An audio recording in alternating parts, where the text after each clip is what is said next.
people couldn't afford heating. People were committing suicide off the bridge because, you know, they lost a breadwinner in the family. You know, they didn't have somebody there. They had been at war with Azerbaijan for about 20 years. It ended in like 91. It was right after the fall of the Soviet Union, while everybody was celebrating about the fall of the Berlin Wall. They were just trying to survive. Year 2000, we moved back to the town that I was near the base that I was born in. And my father almost immediately went and he deployed to Kuwait. That's when 9/11 happened. I remember being in a Radio Shack trying to get our computer fixed so that we could communicate with him. And on all the screens, you saw, you know, you saw the Twin Towers and the explosions there, and that was my image that stuck with me. We didn't hear from him for about 2 days. I've got a lot of sympathy for military families who have to think about their father or mother stationed in war zones. They don't know if they're coming back. The imagination is the worst part of the whole thing.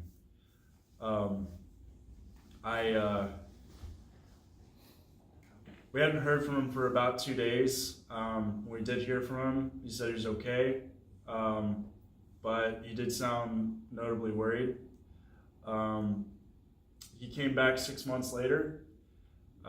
He lost a lot of weight. You know, he's pale in the face. You know, he had dark circles under his eyes.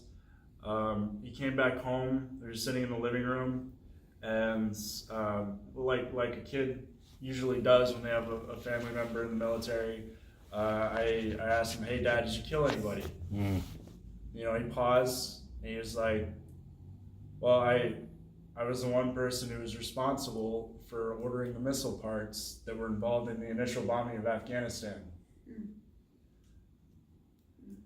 He told me he was sitting in a headquarters and he saw television sets with you know, bombs going off. The people in the command center were getting up and they were cheering every time they would hit somebody. They said at one point they were bombing anybody that was wearing white. So what I didn't know is during that time there was a famine in the country. There's about 1 million people at the brink of starvation. They were cutting off supply lines. The Taliban had just consolidated control and they were getting rid of their opium production capabilities. You know, and I didn't really understand what he was telling me at the time.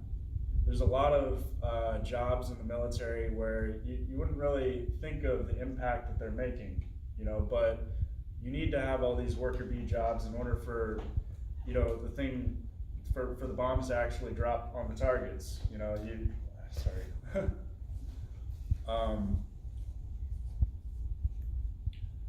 So when I graduated, my parents had just gotten a divorce. You know, he became really distant throughout my high school years. He disappeared into his computer. He didn't really engage much as a father, and I had this feeling that I needed to do something for his approval. I also felt like I had a duty, because I was raised in that way, that, you know, it was my duty to my country. I believe that, you know, you have to serve your country before you can call yourself a true citizen. Yeah, all that rubbish, it was there. I went to basic training. There wasn't much to break. I became really good at following orders. When I went through technical training, and my first duty station was at Osan, South Korea.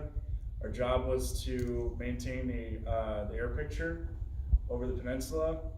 Every aircraft that was flying over, to include the U-2 spy plane, which is, for all intents and purposes, has the same sensors that a drone has. It just has a person in it, and they're flying up in the stratosphere.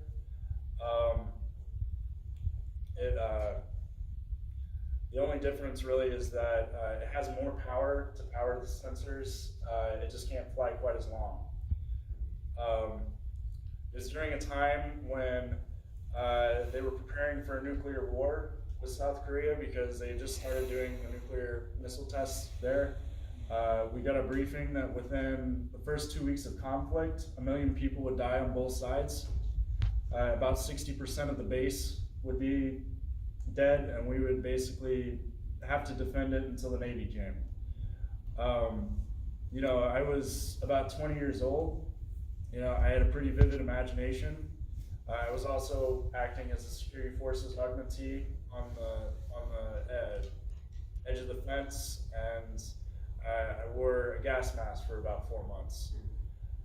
After that, we went to, I went to Spangdahlem, Germany. I was part of a unit called the 606 Air Control Squadron. Our job was to set up expeditionary communications anywhere in the world within a few weeks. We trained to defend our own compounds. We were often doing combat training and training set us up. By the time we got orders to go to Afghanistan, you know, it worked like clockwork. You know, we went there, we set up the communications, we laid cables, we installed equipment, we programmed different devices, we connected the different aircraft squadrons, all under the 55th, 455th. We connected with the 62nd Reconnaissance Squadron. And we had air battle managers there on the scene. They would be looking at screens of, you know, a map of Afghanistan, and there would be a bunch of tiny dots everywhere. But each of those tiny dots were aircraft, and they were helping coordinate airstrikes. At any given time, there was, you know, airstrikes that were happening all over Afghanistan. We connected with the Battlefield Airborne Communications Node. If you've seen the movie The Lone Survivor, the main problem in that movie was that they lost communications. That resolved the situation. You have about 12 aircraft flying over Afghanistan at any given time, and what they're acting as is airborne communications relays and universal signal translators.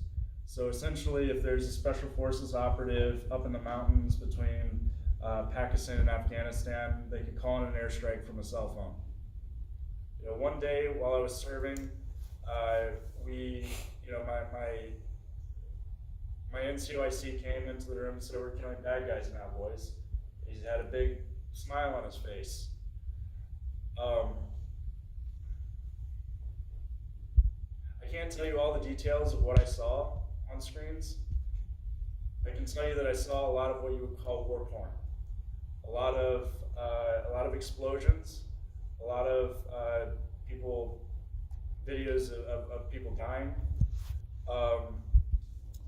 and I knew that that's what was happening through the system that we put there. Something to understand about drones is they're network-dependent weapon systems. Without connectivity, bombs don't drop. They don't do what they're intended to do. They're merely they're platforms for sensors. Things like synthetic aperture radar, things like infrared on the camera, really high power cameras, but the limitation is in the bandwidth. So they have to transmit back to satellites. They're transmitting to ground stations. We set up a stable high bandwidth satellite that helped it communicate with the Combined Air Operations Center in Al Udeid and then the Ramstein Air Base in Germany. From there, it went to Langley, and from Langley, it went to Creech.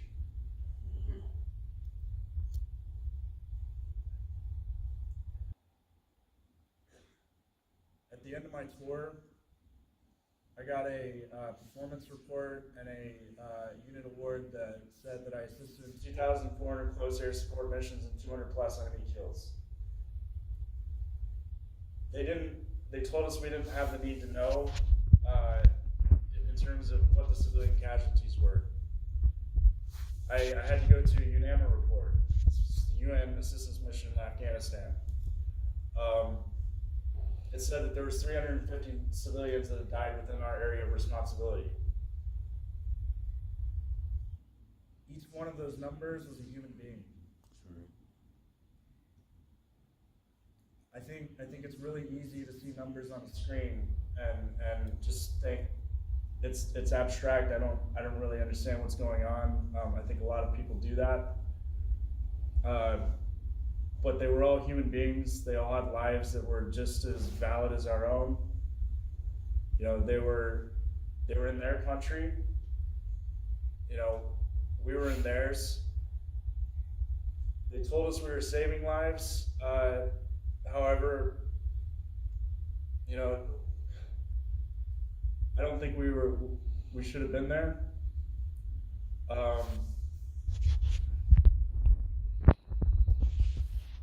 We were saving our own troops' lives.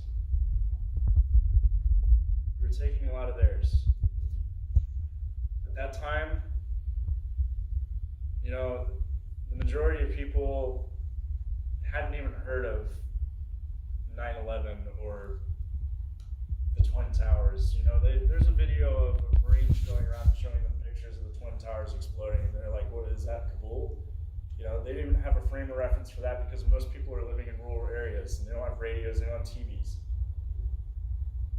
You know, they just know that you're in their territory, and you know they know that you're from the outside.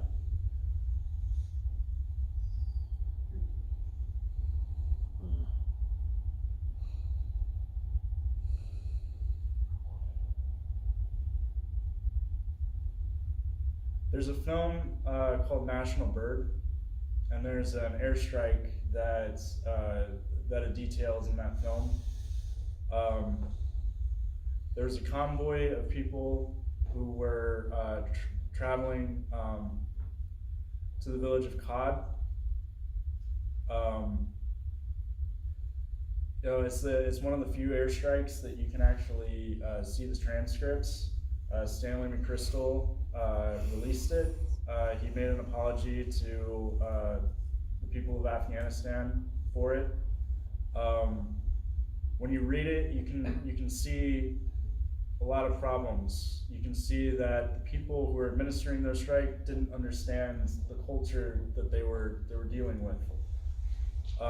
It was in an area that they had just had an altercation with the group earlier that day. They were convoying there because through that area because they didn't have enough money for gas. They were trying to take a shortcut. There were 23 civilians that died that day. There were 4 children. They'd stopped on the side of the road to pray. They do that in Muslim countries. They thought it was nefarious. They looked at what was in their hands and they were looking for weapons. And, you know, I would call that confirmation bias. So any type of social psychological phenomenon that you have in the outside world here applies to the military. You know, it applies to the people in the military. A lot of the people are young. You know, they just went through training. The training, you know, pumps them up for what they're doing. So they aren't taught to really empathize with the other side. They're not given a huge amount of cultural education. They're just told what to look for within their parameters. There's a lot of jobs in the drone program. You know, we call it killing by committee. It's not just a sensor operator and a pilot sitting in Creech, but they're deriving their intelligence from analysts that are somewhere else. There's a woman named Lisa Lane. She was also involved with the drone program. What she did was she connected the different distributed ground systems, you know, throughout the world. Distributed ground systems are intelligence processing centers for the drone program. So all of the information that's coming through sensors, it goes to these places. It's where analysts sit, and they go through all the information. There's a woman named Heather Linebaugh. She's also in the film. She was a screener. They have several screeners at any given mission. Their job is to determine whether or not those people in the video are friends or foes. Sometimes those orders aren't followed if they did confirm children. Sometimes those things aren't followed. There's Daniel. He was a signals intelligence analyst. His job was to use the information, the electronic information that is coming from Afghanistan. So anything from social media, anything that goes online. On drones, you have these things called Gilgamesh pods. They're essentially MZ catchers. They were flying them over at Standing Rock. Anytime they would fly over, they would behave as a artificial cell phone tower. Your cell phone always looks for the strongest signal. It connects to the thing, and then they can cross-reference your number and into a database. Everybody in this room has a profile on them. Mm-hmm. Most people who've been active in anything have a profile on them. That profile measures your disposition one way or the other. A lot of strikes were considered signature strikes. They didn't know the identity of the individuals, but they had an idea of what their disposition was based on the electronic information that they were getting. The strike was administered based on suspicion. You have a lot of lawyers working in the drone program. I wouldn't call that accountability. They're military lawyers. They're looking at things through a certain lens. Right now, there's two organizations that are really directing airstrikes right now. One is the CIA, which is extremely nebulous, and there's no way that anybody from the outside can really see the rationale that's going into those strikes. The other one is the Joint Special Operations Command.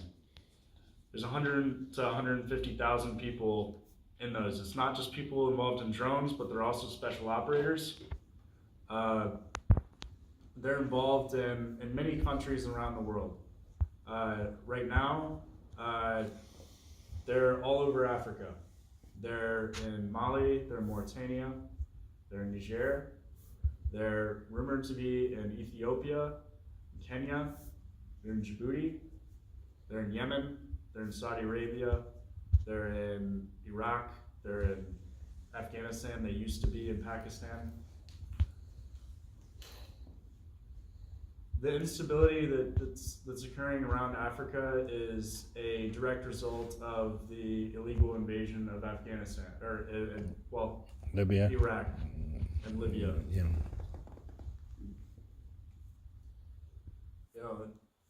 The people who are fighting there cut their teeth in places like Iraq. And anytime you drop a bomb, you rip apart the social fabric of that society. Anytime you kill somebody, anytime you kill a civilian, you predispose that area to more violence. A lot of the people that we're fighting now, I don't think we had to fight. I think a lot of the people now weren't even alive during 9/11.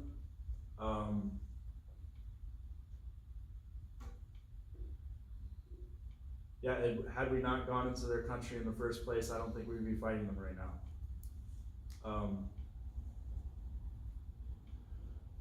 In 2015, I started speaking out about this. It was after my inactive reserve status had ended. I couldn't keep my mouth shut. previously, I didn't do conscious objection. I really honor people who did. After I got back from the military, I had 6 months left. I bit my lip until the end. At my going away party, I burned my uniform in my NCOIC's grill. I was very drunk. I tried to use lighter fluid. It didn't work because the uniforms are flame retardant. So I went and got a can of gasoline and I poured it on there. I ruined his grill. I still haven't reimbursed him to this day. And then I started hitchhiking from Germany to Beijing. On the way, I found myself in Kyrgyzstan. I had read a book called The Places in Between. It was about an ex-SAS soldier who walked from Herat to Kabul, and I was 22, and I thought, well, I could do that. I'd kind of given my life up to the universe, which is kind of what you do when you hitchhike. And I really experienced the universal goodness of humanity. I found myself in Kyrgyzstan in a city called Osh, popular Silk Road city.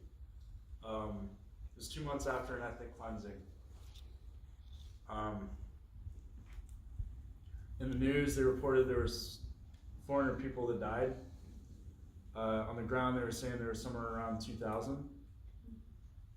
One of the first things that I saw was freshly dug up mounds of dirt on the side of the road. I saw burnt out buildings, and I saw a baby doll hanging out of a window.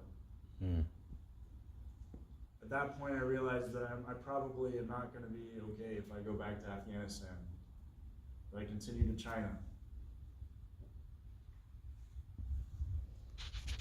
After I finished my travels, I went and I studied international relations in Brussels, Belgium. My first semester, I was sitting in a class, and my professor put on the collateral murder video.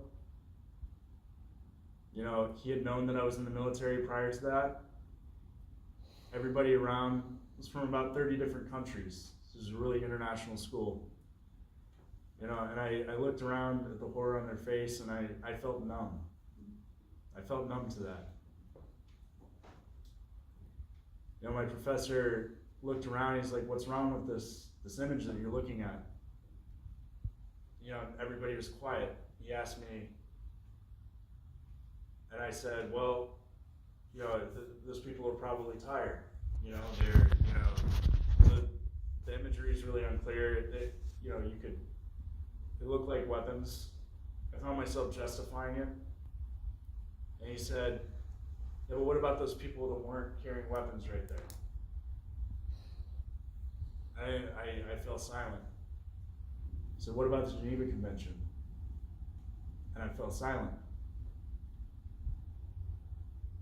After the class, we walked outside, and he said, would you mind speaking about this? And I said, I don't know what to say. I got a piece of paper that said I killed over 200 people with what I did.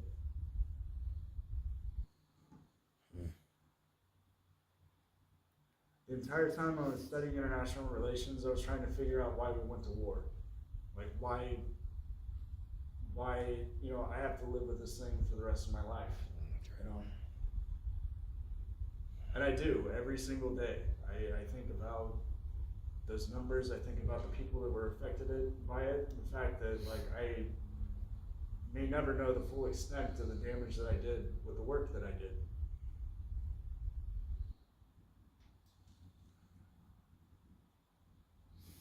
In 2015, I started speaking out.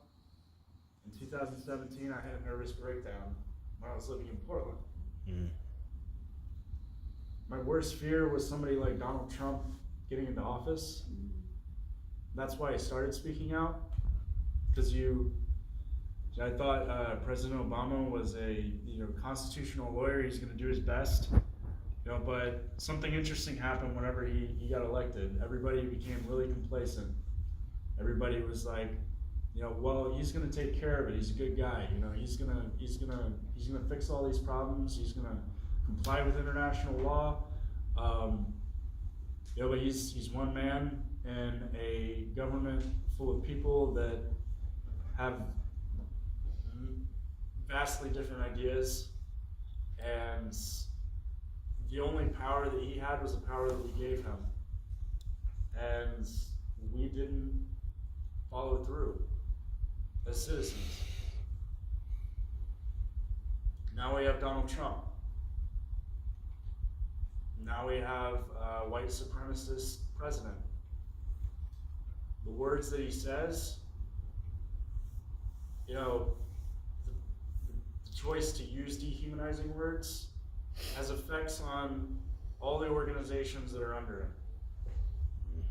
It gives permission. There's been more bombs dropped in the last 2 years in Afghanistan than any year prior to that. In the past 2 years, the United States has killed more civilians than the Taliban. What's happening in Yemen is bleed over from Iraq. Yeah, it is partially caused by climate change and the cultivation of cotton. But the only reason we were there is because of the Bab el-Mandab Strait and the fact that oil and other trade goods go through that area.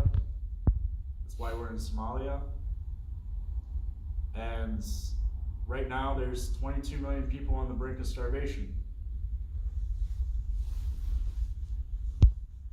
When we go to war with countries, and that's something that I realized when I was in Kyrgyzstan, was that it doesn't stay isolated to those countries. The effects of those conflicts, they bleed over into the outlying regions. There's a phrase I heard once that says, once you go to war, you don't control the war controls you. I think the only way out of this is with love. I think we need to. We can't rule by fear anymore. I'm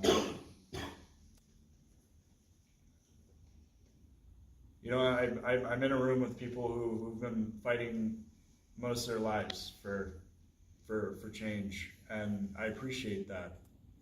I appreciate that I'm sitting with somebody who had the willingness to go to Venezuela and talk, even though you're probably labeled as, traitor or sympathizer or whatever. Fuck that. Yeah.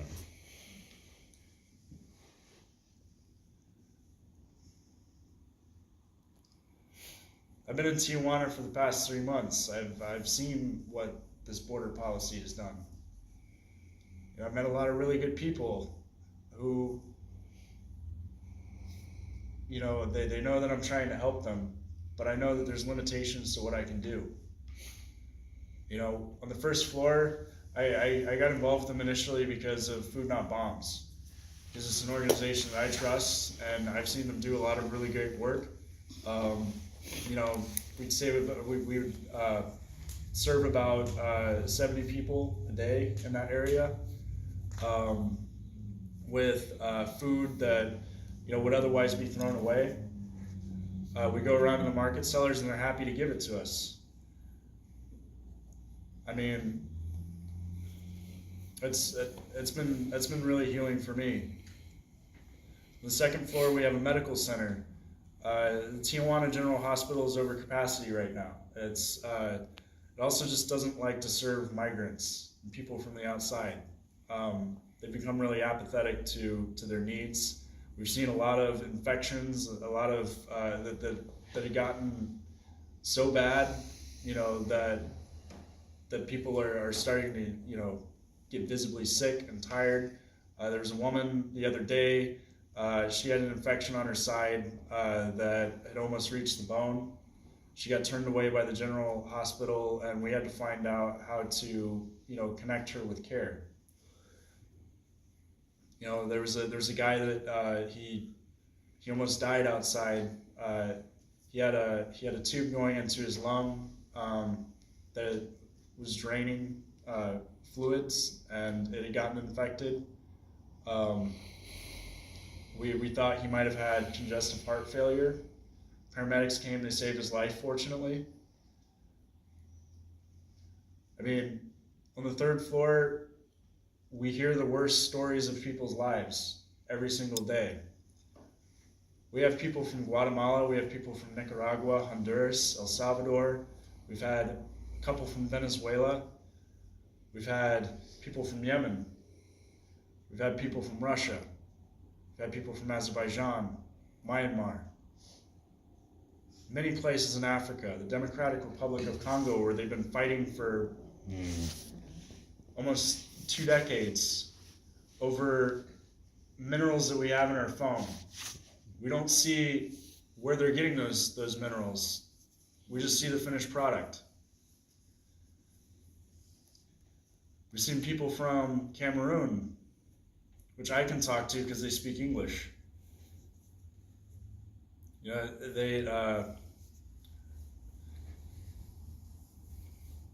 they're the English speakers in the south of Cameroon. They declared autonomy, and the French speakers started killing them because colonialism still exists, because that was a French territory.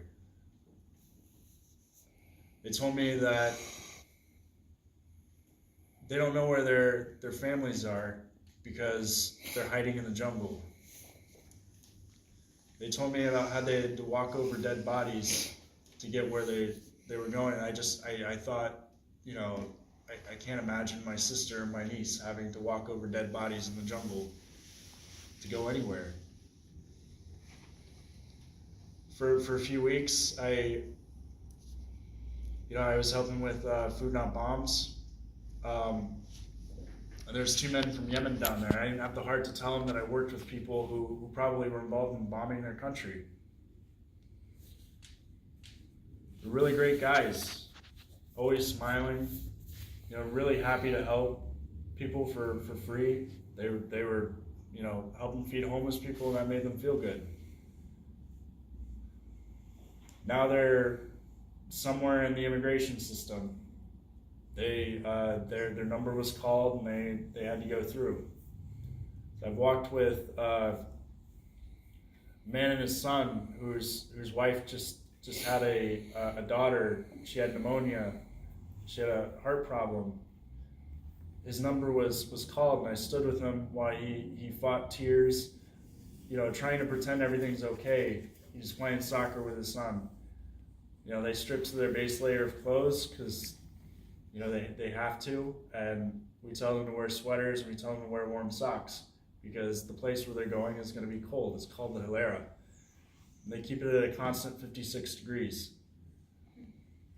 They give them space blankets and frozen burritos. If they're not there, they get sent off to private prisons. A lot of the women, or a lot of the children get lost in the system. Just recently, there was a story about 1,000 children over the past 4 years have been sexually assaulted, mostly by other children because they're coming from really difficult circumstances.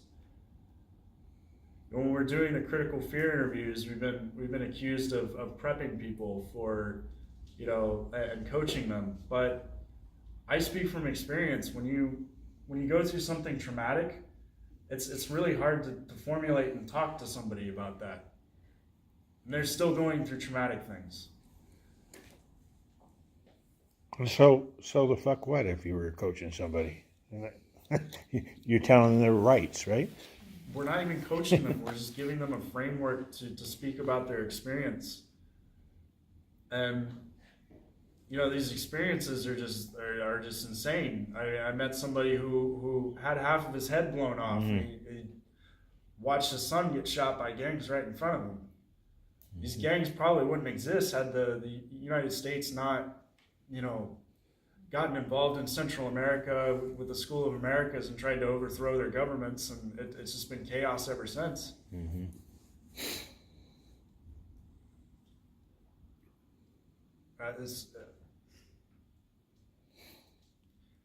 you know, we feel like we're helping, but there's always that feeling that you can't do enough. Like you can't go past a certain point, you know. Even if they get to the United States, it's not that great most of the time. The jobs that they're working in. I mean, most of you know because you're involved in the Abolish ICE movement, and you know, like when I was living in Portland, I was, you know, they were shipping people off, putting them in private prisons, and there were people resisting here. That's, you know, that was amazing to see. But I mean, I've talked to nurses. I've talked to nurse was telling me that they went out and they were helping people in the fields, and they said that one of them had a respirator. He was told to remove it, even though they were breathing in noxious chemicals. He was told to remove it because, you know, they didn't want to show that there was anything wrong with what they were doing, that it was dangerous, and they couldn't afford respirators for everybody. So I mean, there's a lot of really colossally fucked up things with the immigration system right now. I look at it as murderous, you know. And before I had no idea. They send people back to Honduras. They send people back to Guatemala, and I mean, a lot of these people are leaving because they were told, you know, by a gang member that they have a week to decide whether or not they want to join them, or, you know, they're going to put a bullet in the back of their head. I've met 17-year-old kids who watched their best friend, you know, they heard about their best friends, like, while I was sitting in the same room, you know, getting shot in the back of the head. These people don't want to fight wars. They don't want to be involved in violence. They're generally good people. And then you have all these journalists that are going all over Tijuana, and they're you know, shoving cameras in their faces and stuff. And I mean, you know, they want to show the human suffering and everything that's going on. But like, when they do that, there's people back in their home countries that are watching those, and they're like, oh, well, hey, he's in Tijuana. Let's call some other, you know, members up there, and we can track this person down. We've had people running into the building crying and like just terrified because, you know, gang members are stalking them outside. There's not much we can do. You know, there's police there, but the police are, you know, beating migrants all the time. We've had people come in the clinic, you know, sometimes for several days in a row from beatings from the police. They're putting them in paddy wagons, like, all over the place. I've seen that in the last 2 weeks, where they've just been putting them out. I don't know where they're going. They've been doing that all over Mexico. It's terrifying, and it's sad, and you know, you have to find a place in yourself to just realize that there are limitations to what you can change.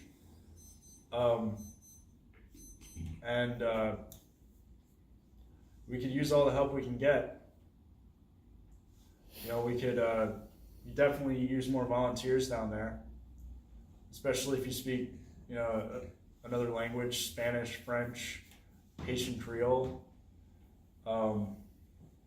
Russian, Arabic. I mean, we've had people from all over the place coming there, not in great situations. I speak some Russian. You know, I was working with some people coming from there. I had no idea, but over here you shut the door in a Jehovah's Witness face there. They think you work for a spy agency, and they, you know, burn your house down and break your bones. And I mean, I'm just like, it's things I never even thought about. I mean, this guy Kadyrov, like, he's in charge of Chechnya right now.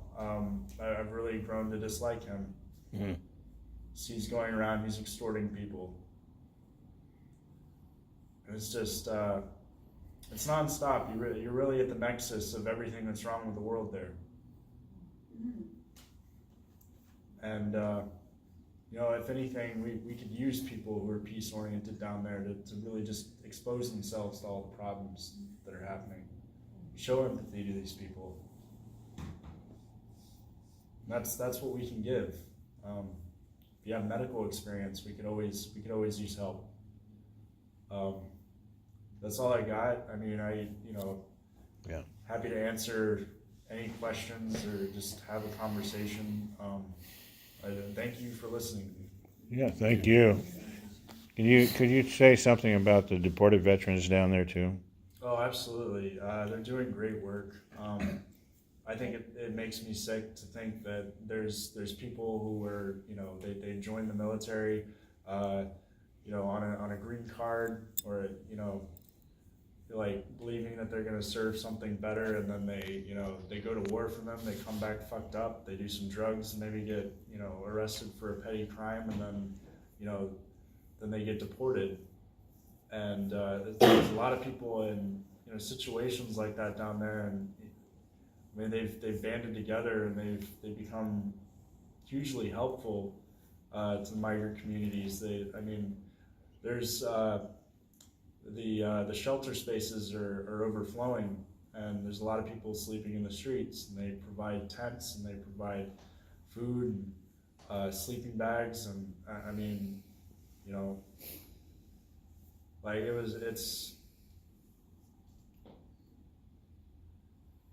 but I just think about the situation that they're in, and I mean, like, to think that one of them might be going through the same thing that I've had to go through, or probably many of you have had to go through, and they have to think about all this stuff on their conscience, I mean. And they're struggling to get back to the United States and their veterans' rights and stuff. So it's amazing. And I think for some people don't realize that some of those people that have been deported were like DACA kids. They came here and didn't even know the language and joined the military, and just thinking that they were automatically citizens, and then they get into post-traumatic stress and end up going to jail, and then right out of jail they pick them up and drop them off at the border with no money, no papers, no nothing. And there's a lot of them that are just lost down there. Yeah. Like, they don't have support networks. I mean, they've seen so much suffering in Tijuana. Most people are just apathetic to it. Yeah. I mean, what's the organization that you're contributing to? I mean, it's called Al Otro.